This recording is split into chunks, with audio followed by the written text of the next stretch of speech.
How is neuromarketing different than traditional marketing? And how does this relate to the science of attention? And how might you use this to craft more persuasive marketing communications that set up sales team for success? Well, hello and welcome. My name is Roger Courville, and welcome to Neuromarketing for Power Selling. And welcome to another episode of Thought Leader Conversations, sponsored by the crew here at Virtual Venues, where you can instantly scale your virtual and hybrid event production team with this crew that has a lot of experience helping you focus on something other than tech and logistics. But we're not here to talk about us, and I'm excited to welcome to the stage the author of 7 books, including a bestseller in China, I think she said, Edie Raether, and one of which will be touched down with what we're talking about today, Forget Selling, and we'll get back to that. But I want you to meet Edie, because Edie Raether is a CSP. We'll get to that too.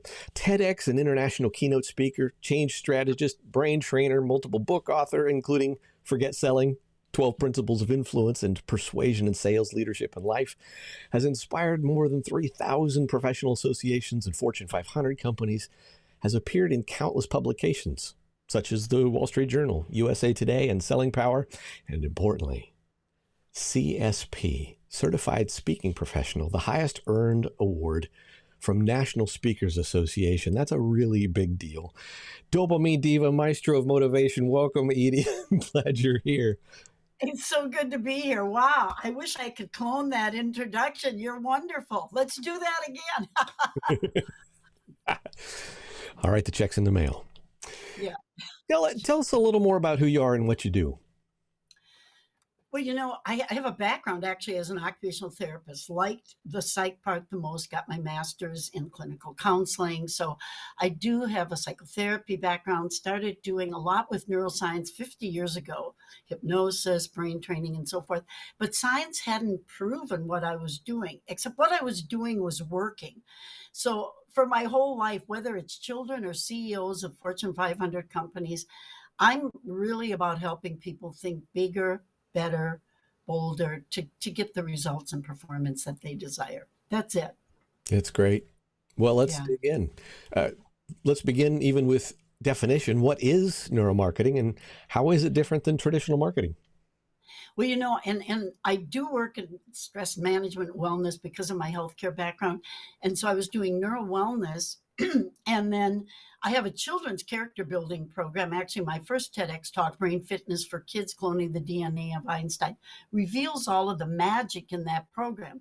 And that's when I thought, wait a minute, I've been selling all my life, 50 years now.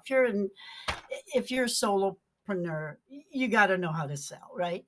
And that's when I thought, wait, why don't I apply this to sales and marketing and everybody? I mean, it's the fuel and the lifeblood of any business. So I think, one of the differences is just simply understanding that, it's all about the subconscious, and it's understanding that, and I have a cat here, the subconscious is a million times more powerful than the conscious mind. So if we really want to be successful in selling, we've got to pitch to a deeper level of mind if we want to get results. If you want skinny kids, fine. But if you want to be productive and make some nice money, it's really a matter of knowing the psychogenics, Roger, rather than, the demographics. It's the psychographics. I'll give you an example. Prince Charles and Ozzy Osbourne, that's demographics. They were both born, I believe, in 1948, England, British, all of that. Those are the demographics. Would you sell the same way to Ozzy Osbourne and Prince Charles? And so what I'm focused on is more understanding the psychographics rather than the demographics. And it's really about how to get their attention. And let's face it, with AI, and it's only going to get more crowded, and brains are more cluttered by the day. They expect even in a couple months that there's going to be 100 times more, AI choices and so forth. So to sell today, we really have to, cut through the clutter and be more than the purple cow. We just, right now, I think attention is really the currency of the future. It is. and it's hard to get. So you got to have the hook. You really have to have the persuasive language to just, first of all, even get the attention. And there, we talk about attention spans diminishing. Do you know that now you have 2 seconds on your website? Otherwise, people are gone. Is this crazy? Wow. Yeah. And there's a different buyer. I did another talk more recently, a TEDx talk on, is AI and digital dopamine making us dumb, Roger? And I got to admit, I'm horrified by what I learned in doing the research for putting it together.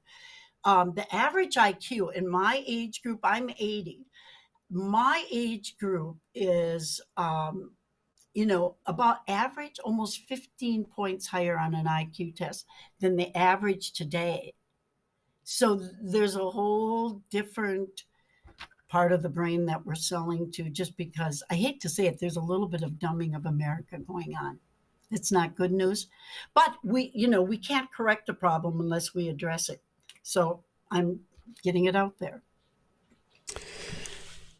You mentioned the speed of change as one of the components in the attention problem. I remember, in fact, I used to quote Eric Schmidt when he was the CEO of Google, and this was about 2010, I think it was, said in an interview that we're generating as much information in 2 days as all of previous human history.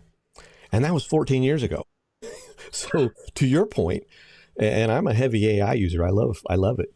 But to your point, right, the idea that that I could use a tool generatively is going to do what? It's going to generate. And it can be massively productive, right? I mean, I'm working on my doctorate, as you know, and one of the heavy lifting parts of that is after you do a whole bunch of interviews, you get them transcribed, and then you have to go over them, right? And you could end up with 70,000 words of stuff to then begin coding to see what similarities emerge with regard to the people you're interviewing. But I can plug that into AI and ask it to run some tasks, and it does it in a matter of minutes, what it would otherwise take me days to do. I mean, that's crazy. So I'm with you. And there's probably some scary implications in there too. But, well, you know what? It's a great tool, Roger. But and you mentioned being the dopamine diva. I have really gotten into dopamine, and we are literally a nation of addicts. You may not smoke cigarettes, take drugs or booze, but the dopamine addiction from this is, and it's not just our kids. Their parents are teaching them that. Parents are using this as a babysitter. And if the only way that we know how to get our dopamine, that feel-good chemical, is from more time on your phone and Facebook and all of the social media platforms. I live on a lake. I saw one water skier all summer, because it takes skill. It takes more. People will still ride in their boats, but we're not developing our body, mind, spirit, our souls. You know what I mean? It's just too much effort, and the brain is lazy. And that's why when we're doing our marketing and selling, we have to make it easy and convenient, because the brain is into conserving and preserving energy. It's survival. And so if this is your survival and you don't understand nature, or just winning a relay race, I just don't. I mean, I was out playing croquet every day. I saw a set at Goodwill the other day, and it's there 10 weeks later. Nobody's playing croquet anymore. No, kids aren't outside. So we have that whole issue. And then when we talk about sales and marketing, we really have to understand dopamine as well, because it's the internal reward system that drives, listen, all habits, all motivation, all behaviors. So it's really a matter of knowing what rewards you and what rewards your avatar, your would-be potential client. right. So say a little more about that. You have gone beyond demographics to psychographics as you're kind of figuring out who you're going to market to and how you're going to get their attention, et cetera. How do you begin to say, okay, somebody who has this kind of psychographic profile, however we've come up with that, How do we take that and understand what that's going to mean in terms of attention and dopamine and then ultimately messaging? Yeah, exactly. And ultimately messaging. And that's exactly what it is. We first have to know that we are so driven to avoid pain more than pleasure. So I do a lot of motivational keynotes. And fortunately, the keynote usually is just to inspire, motivate, set the energy and the tone. but but it doesn't sell because it's aspiration, and that's such a small percentage of why people buy. It's going to be to avoid their pain, and the pain is going to be different for everyone. So I think a lot of times these cookie cutter kinds of solutions just don't work. And the fact is, not only is everybody's pain unique, but it is their perception. And so that's why we have to really get into their psyche, because it's their perception of that reality that really makes a difference. Because actually, reality is a pretty nebulous thing. It's all what we project and then perceive. And so you really almost, I think a good sales marketing person really has to be grounded in psychology, more than 101. And then it's a matter of knowing where they look. I mean, do they look on Facebook or LinkedIn? So we've got to meet them. It might be in the local bar or saloon. I don't know. But that's the other thing that we have to do.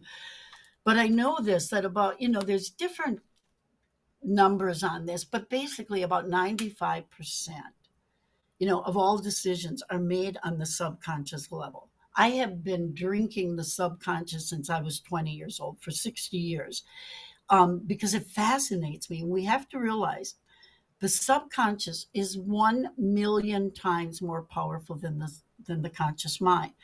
It's a one-way circuit. So we have to message so that we hook, so to speak. It sounds so manipulative, and I'm not into manipulation. I'm into integrity all the way. But let's just use that term because we're all familiar with it. We really have to get the buy-in on that deeper subconscious level, whether it's their fears, their anger, their pain, what they're avoiding. And then we bring it up to the neocortex, or the uniquely human part of us, which is the creative mind. It's the executive function. So a lot of times, you've probably heard this quote: we decide by emotion and justify it with logic. If you really want something, don't you buy it? And then it's like, well, I'll sell the old truck and that'll justify the you know uh, candy apple red convertible or whatever you may want to get. So we find ways to justify. If it's to continue smoking, use that as an example, because I hypnotize people for habitual changes of any type. It's interesting how many will say, we got to die anyhow. You're going to die of something. Get rid of the excuses. Yeah, I'm going to die too, but my doctor thinks I'm going to be around for another 25 years. I'm going to take care of myself, because if I'm around at 105, I want to feel dang good. And so we just have to constantly listen to how they're framing things and then reframe it in a way that is palatable to them, acceptable. And what's even more important, Roger, so many people in sales talk about dealing with objections. That's a bunch of BS as far as I'm concerned. It really is. A good salesperson, a good salesperson is, they're going to ask questions in the right way that people will sell themselves. You've heard this. People love to buy, but they hate to be sold. The answer to that is you got to master the way you ask questions, because that stimulates, and here again, we're going back to the brain. It stimulates the reticular activating system. And that is almost like a Google search. It's an auto search kind of part of the brain. So when it hears a question, it immediately searches for the answer. So I'll give you an example. I have my first talk on brain fitness for kids. I have a children's character building program. I Believe I Can Fly. Parents have seen a significant change playing one of the audios. It's a book audio. It's a complete system of thinking. 5 minutes into the audio, and they saw a dramatic change in self-esteem and confidence. So it's really a matter of, just speaking to the subconscious with, it can be stories. It's let's talk to the emotional brain. People want to know that you understand them. I mean, people go to psychics, and and I'm not putting them down. There are some good ones, but it's interesting because they'll get enough information from you, and then they kind of feed it back, and it's like, oh my gosh, they know me, they see me. That it's a credibility thing. So as soon as we get into that, then we have that kind of rapport and connection where people will basically follow you anywhere, but you have to have that connection. But I'll tell you another thing. That is not enough, Roger. How many years have we heard that people buy from people who know, like, love you, you trust you? How many times have we heard that? Okay. That is not wrong, but it is not enough. I used to sell magnets, magnetic therapy to give more energy, and all of that. I've sold everything. I must look like the multi-level marketing queen. Don't call me. It never works for me. But I sit in the airport and people must just scan. I must just look like a sucker, maybe. I don't know. And I'm not against multi-level marketing, but that isn't my calling in life. But, the bottom line is, and now I forgot my thought because I was getting onto the multi-level marketing. What was the last thing I said? Well, the last word that I heard you say, I think you were going down the path of connection. Yeah, connection. You got it. Okay. My cats woke me up early. I didn't get much sleep. That's not an excuse, though. So what it is I've sold all these things. I can name most of my relatives never bought any. One did. My neighbors never bought any. They all love me. They like me. So the bottom line is, yeah, we need the connection, but that is not enough. I don't know, and I was going to go into this later, but since we're into this, do you happen to have that visual that I sent? Is that easy to access? It might be a little bit much and confusing, but it actually could help. But we can do without it. It's not something I can slap in here. Okay. Then let me do this, and people can always write to me and get it. Yep. So what we want to do, I want to talk a little bit about the master stream method. It has a lot to do with levels of productive tension. Let's face it, everything, when we take action, when is it? Threshold of activation. I know people as a counselor, one of them is an alcoholic, doesn't quit drinking, but when she filed, he quits because that threshold, the tension got high enough, and it's like, okay, I'm going to quit. My ex-husband wanted him to quit. I wouldn't even marry him until he quit smoking. So he quit and then did a closet thing. Okay. So now, and he's still around, the bottom line is when the doctor said, you either quit or you die. That raised his tension. So after, I don't know, 50 years of smoking, he quits. If I have to get something to the post office in 5 minutes, do you know how fast, how productive I can be? All of us know this. So when you're in that sales process, the whole thing is you are basically a tension manager. And so what you want to do is connect where they are. Yeah, develop the rapport, use their name. I have 2 kids. Do you have 2 kids? Oh, we have something in common. We had something in common when we first started talking. I live on water. You live on water. We like each other just a little bit more, don't we? And then you said you've been in North Carolina. And so it just opens the door. So we kind of like each other because we share this. So that's good. That doesn't create a lot of tension to buy. That actually lowers tension. And people don't take action when they're in apathy or the tension is too low. So then we have to raise the tension.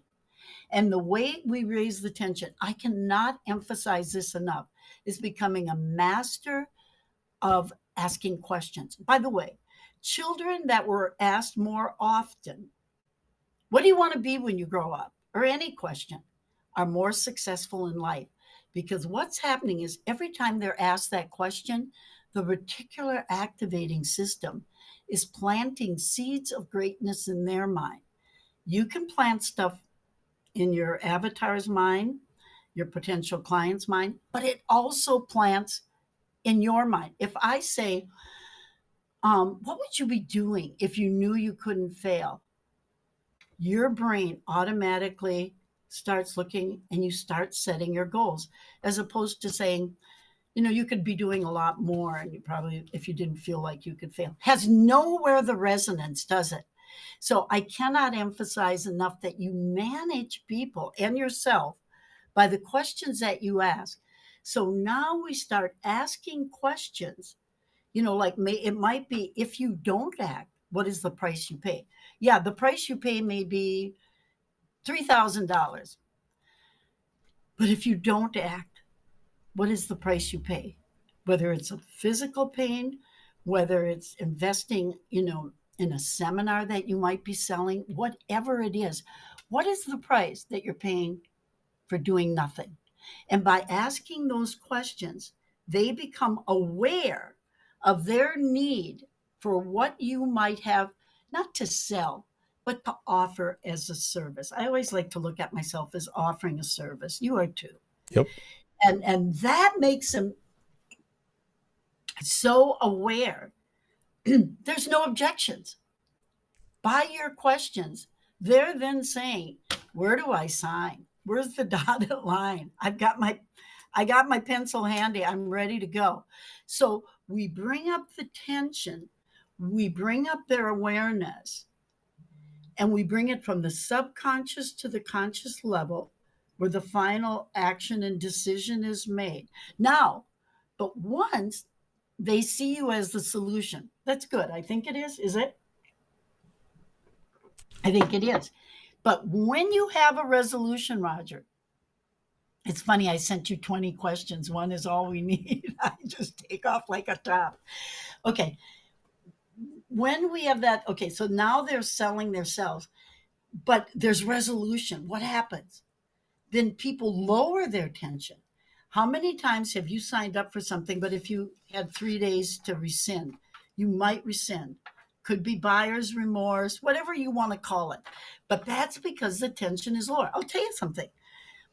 People who make a phone call to see their doctor, they get better by just making the call because there's a resolution inside. They also did studies where somebody was sitting in the doctor's office and they were better just sitting there. So the anticipation, and I will tell you, this is where dopamine's interesting. It's not just the activity that gives us the reward of the feel-good feeling of dopamine. It is the anticipation. That's why planning a trip can sometimes feel better than being on the trip where everything goes wrong. You get a flat tire. But isn't it the planning of it? Oh my God, it's so exciting. So then their tension, there's resolution goes down. So then you just have to bring it up a little bit. And that's when you get to the level of commitment. Then it goes way down again. So you have to do the follow-up and be supportive, because if they get out of your radar, you might hear from them within 3 days to say, you know what, I talked to my wife, she changed my mind. Yeah. You know what I'm talking about? I do. I'm pretty sure everybody listening knows exactly what you're talking about from our own personal experience, if nothing else. But have you ever heard of Monroe's motivated sequence? No. This will sound familiar. So I'm going to step into your territory. You're the expert on this, but this is something that I learned long ago, and I've taught presentation skills. Alan Monroe was a professor at Purdue and did a study on persuasiveness, on how the brain wants to see information and the nature or the structure of how the message should unfold when the intent is to persuade. And the short version of the outcome is exactly what you're talking about, is setting up first and foremost, elevating the pain or the discomfort, something that makes the status quo undesirable. It also included a vision or a desired future state right? Meaning we also want to tell them where to go, and then paint the path to get there, right? So we know, and you ever heard Stephen Kosslyn was the head of psychology at or a psychology professor at Harvard, and wrote a book about PowerPoint, interestingly enough, and is one of the many people that affirms that 3 or 4 is probably an optimum number of steps between pain or problem and promise, because it needs to be people need to see a path, but the steps can't be too far or they'll be demotivated. Anyway, so I just shortened that to an alliteration called problem, promise, path. And that's a little oversimplification of Monroe's motivated sequence. But at least in his research, it was like, okay, how do we escalate the pain or the problem so that the status quo becomes undesirable? You know what? This, I'm so glad you shared that. I am aware of it now, and I've taken notes. But and when you said problem, promise, path, that's, you want to simplify it. Because remember, our attention span, now we're down to 1 or 2 seconds. I remember when it was 15 seconds and then 12, you know what I mean? And so problem, promise, path, people can remember that. You don't want more. And people tend to gravitate. The brain likes things like 3, 5, 7. 7 is about it. We can usually know the 7 top rental cars. Phone numbers are 7 digits. So if you go over 7, you're overloading people, and an overloaded mind is going to go into stress.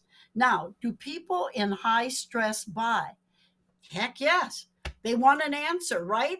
They're motivated, but they're the ones that have the buyer's remorse. They're the ones that are going to waste your time. And so when I talk about the 5 levels of stress, stress is one, and people will act because they're hurting. But do they make good decisions? No.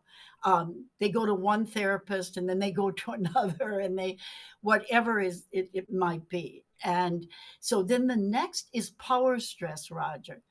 So let me ask you, do you think people buy in power stress? Do you think that's, and by the way, when I go through this with people, when we go through it, there's an ideal place where people buy and an ideal place where you're going to perform at your best in sales performance.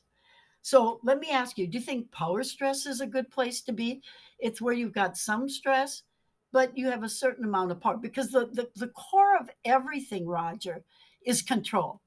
People buy control. When they're out of control, that's the anxiety, the pain, and that's when they'll take action. It's not always smart action, but they'll grab anything they can get, right? So they're an easy sale, but they may not be your best client. So do you think power stress is a good position? I would have to ask you to define it, because I'm not sure that I have a grasp of that in a manner that probably has your nuance. Yeah, okay. So it's you're not out of control, you're not so stressed, but there's a little bit of fire in your belly. There's a little bit of a need, a little bit of a want. So it's enough to create some tension, but you're certainly not out of control. And are these the people that might want to change? Are these the people that might want to buy? Do you think? Well, let me go through the next one and then I'll let you Yeah. pick. So the next one is power. So let's say I'm buying a car. Let's say you're a car salesman. And I have a lovely car. It works very, very well.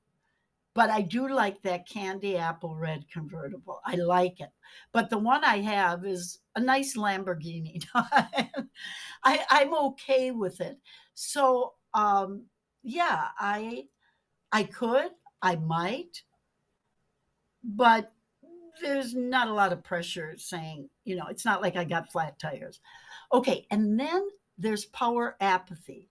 And these are people that really have the ability to do things. They might be able to pay for it. But there's a little bit of resignation. They're almost a little bit sleeping at the wheel. And then there's total apathy. These people have just kind of zoned out to the point that they're delusional. Everything is just fine. Oh, really? Everybody around you sees the problem, but you're in your own mind, you're just fine. What level do you think people will buy? Where would you want your client? And if they're not there, by maneuvers that I teach, upgrid, downgrid, outgrid, ingrid, we can get you there. So where would you say would be the best place to have someone to say, yeah, we're in this together? It's a good question. It's been a while since I've done sales training. In fact, this will be a slight side road, but this resonates with my learning and journey, in part because that Monroe's motivated sequence that I just shared with you, the underlying premise is introducing, if not stoking, cognitive dissonance. And you talked earlier about the subconscious, right? And that the brain naturally wants to resolve that cognitive dissonance and therefore move from the problem and the pain to the solution and desired future outcome. That said, we don't. I'm just kind of thinking out loud. We wouldn't want to take them to a place of being entirely out of control. No, you wouldn't want to add to their stress. Yeah, Right. that would almost be a lack of integrity. Yeah. So we would want them to be partners in the process. People love to buy, to hate to be sold, right? So they Right. still need to be in a place where they can cognitively and clearly work through whatever questions you've been asking them. Are we on the right track? You're the expert. Yeah, exactly. So would you want somebody, you wouldn't want somebody in apathy because they're in the delusion that everything's fine. Are they going to buy? No. Right. They'll just keep eating their chocolate chip cookies and whatever. And they're not motivated to make change. I would say power apathy, a little better. People in power apathy are often very competent. It's like the absent-minded professor. They might have all of the accolades, but they've done it so long. They're kind of burnt out. And so they don't have that energy, that fresh enthusiasm that you get sometimes with a new salesperson or something. They've been there, they've done it. And yeah. So then we have power. Do you think power would be a good place? Or do you think power stress? We're down to those two. Seems like progress, right? We still want them to be pushing toward resolving tension. Exactly. You win the prize, Rob. I win the prize. Yeah, you're absolutely right. There has to be a little bit of need, whether you're selling or you're buying. So it really goes either way. But everything that you were saying about Monroe's what was that, motivated sequence, that is so in line with everything. And I just want to comment on a couple other things that you said. A path, yes. Tell stories. They always, if I lost everything, I did very, very well. I lost not only millions, but I was on Home and Garden Channel. I went from a mansion to literally having no flushing toilet for 15 months. I had a pail from the Dollar Tree back when it was only $1. Now I might not be able to afford it. It's $1.25. That was my commode. And I'd look for where there was a porta potty. There's always construction going on someplace. But you know what? I never felt defeated. I do live on one of the best spots on this lake. And while I had no flushing toilet, no place I was homeless. I had that. So I just looked at what I did have. You grow where you're planted. And I had my brain and I had my laptop. So that's when I wrote the 7 books. So I think, so now we're talking about attitude, aren't we? It's just never quite being defeated. And so if I tell that story, there are people out there that have been on a roller coaster. Most people don't have just, all uphill. There have been ups and downs in their life, whether it's divorce, losing a company. I just became more personal to them. And they'll probably relate to me. And you always want to end it on a positive. I'm doing just fine. I'm doing just fine. And I remember my mother saying, look at the bright side. And I just kept raising my vibration, so to speak, whether you call it prayer, visualization, mental imagery, neuropsychology, it doesn't matter. But when you have that attitude of gratitude and you're grateful for the sales you do have, and you're not so focused on what you don't have, more will come to you. And that has now been scientifically proven. So that's why stories can be important. Make them short, but that is where they can connect. And then you take them to writing their new story. Hey, have you been there? What steps do you need to take to rewrite your story? So that's what I liked about what you said of putting them on that path. And when you said the thing about the 3 might be too short, no, because a confused mind says no. So we want to make it easy. Remember, the brain is lazy. So you have to that's why it says buy here, buy now, click here, because it has to be easy and convenient. And a confused mind does say no. I remember somebody was going to buy one of my books, and I said, I have a lot of anthologies. And they said, well, you may want this one on leadership. And I introduced all these options thinking I was helping her. She bought nothing. I screwed. You know what I mean? Mm-hmm. You don't want to give too many options. And again, a confused mind will always say no. So what was that? What was that, honey? I was just going to put an exclamation point on what you just said. There was research, one of the kind of seminal researchers in retail was a guy named Paco Underhill in the 1980s, who researched how people made buying decisions and stuff in kind of like a retail environment. And they did one of those experiments with in-store display of jams, right? Meaning when you walk into a store and you can taste all these different options, and they on demo day at Costco or something like that. And I forget, to be fair, I forget how many was the optimum for them to set out. It might have been 6 or 7 or something like that. But at the top, it was like 16. And with too many options, people bought less than if there was something less. And you know what? And I want to talk a little bit about right, left brain, because that is a right brainer thing. I'm an off the chart right brainer. I mean, that's why I can talk my way out of speeding tickets, anything. Right brainers become so charming under stress. Left brainers are, just give me the ticket, I'll pay. We'll be on our way, right?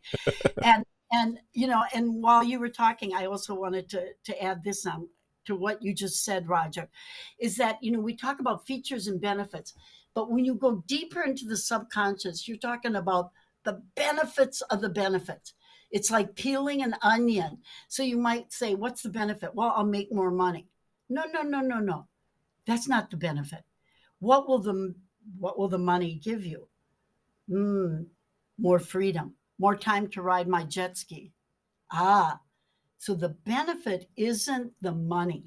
It goes beyond that. And what does the freedom do? What would you do with that freedom? So that's how you have to keep unpeeling, so you really get to the deep down core of what people want, need, and that's where they will buy. Now, let me say a little bit. I'm also certified in Herman Brain Dominance. Good program.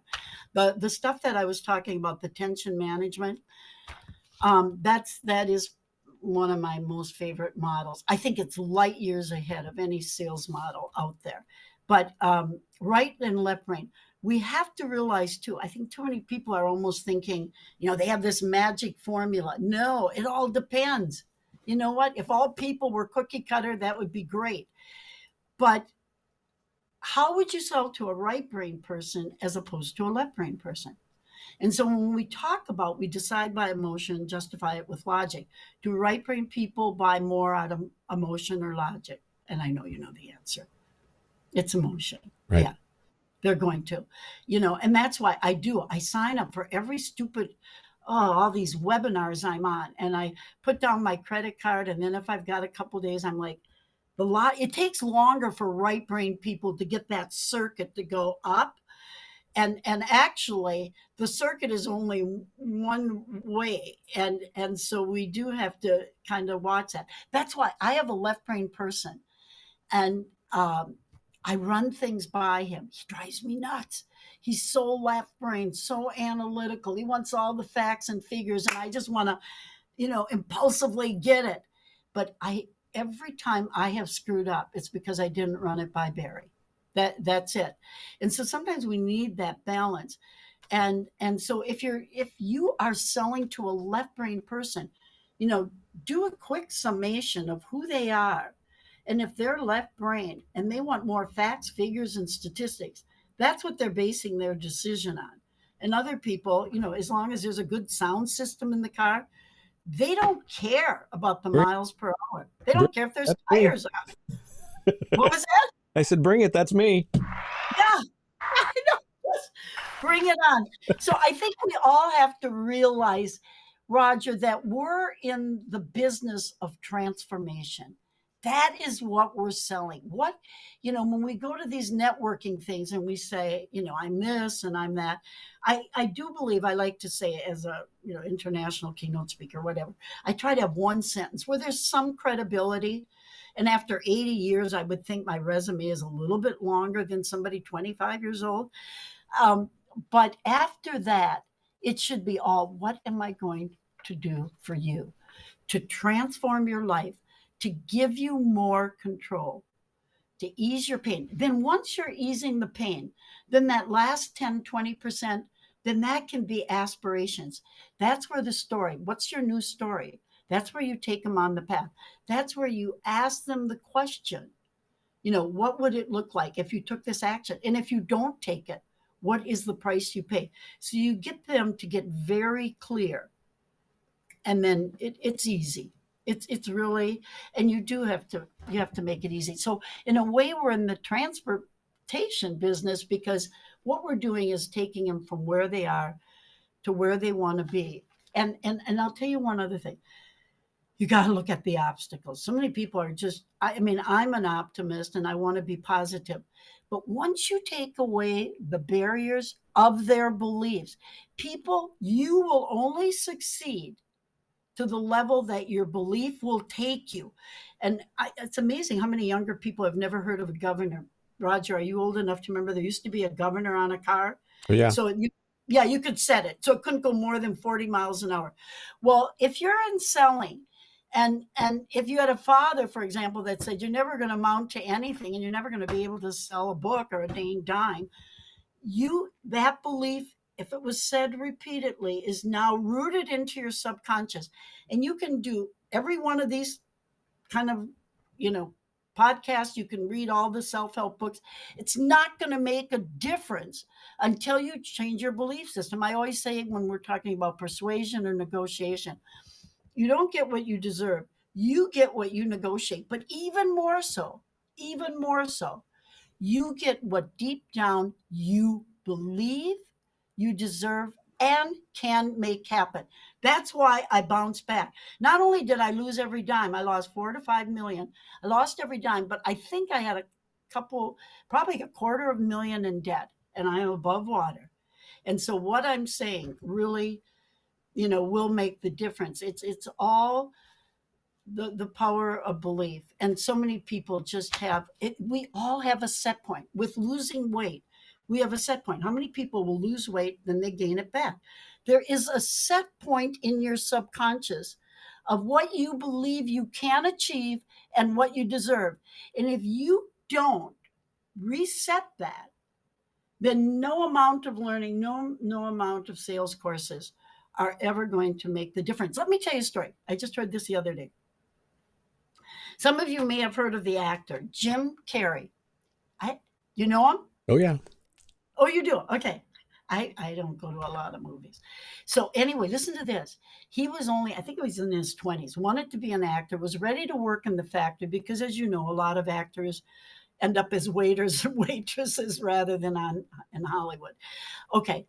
He wrote, listen to this. I love this story. He writes out a check to himself.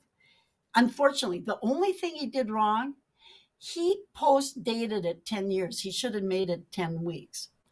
He wrote a check for $10 million to himself.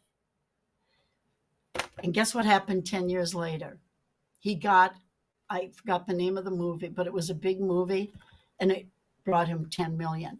You all have heard of Mark Victor Hansen, Chicken Soup for the Soul co-author. He talks about he didn't have a dang dime. He was worse off than I was. And he would always tell people he's very, very rich. He just doesn't have the money yet. So it's just setting, that belief system high. and then you'll take the steps that are necessary. So anyway, this has been a real joy, and I love, what you mentioned about, the Monroe motivated sequence, because it is so much like the master stream method that I do teach. So I think it's all good. So do you have any other questions now that I've Well, blabbed on I for realize an hour? to the end of our time, so I've got one final question for you. Yep. What is one question I should have asked you that I haven't? Oh, wow. I'm impressed. Wow. And I'm not usually lost for an answer. That is really, Okay, so here's an easier one. yeah. I'm impressed with the question, though, because you know what? When I'm taking a shower tomorrow morning, I'll come up with the answer. Because isn't it true? You can't think of somebody's name. You're taking a shower and you think of it. So the more you ask the question, the reticular activating system is checking it out. But yeah, ask another question. Well, this one's a little easier. How does somebody Okay. get in touch with you? What's the best way to get in touch with you? Oh, I love it. I love it.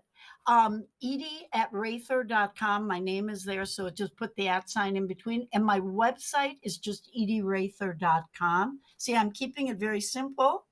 And I'm going to give my phone number because I'm very auditory, 704-658-8997. And yeah, I would love to just chat with people, see what we can do to make a difference. And just start creating new neural pathways. And there's something that I talk about, I think it was in my first TED Talk, and it's the Rykov effect, where they had children believe that they could play like Mozart. And guess what happened? They had children doing stick figures and believing they were Picasso. And guess what happened? The magic is within you. All you have to do is start creating new neural pathways by act the way you want to be, and you'll be the way you act. I promise. And I will talk to you soon. What a great way to end. But you've done this once or twice. So, hey, a big virtual round of applause for Edie Raether again. And thank you so much for dropping more than a few wisdom nuggets on us today. It's been a delight. You're a delight, Roger. Anytime. We'll pick up again soon. Take It's care. been fun. Well, thank you again to Edie Raether, EDIERAETHER.com, and I will put all of the links and your phone number and stuff that you just shared on our web blog when this goes live. And with that, I also want to thank you again to our sponsor today, Virtual Venues, where you can instantly scale your virtual and hybrid event production team. We'll catch you on the next episode of Thought Leader Conversations.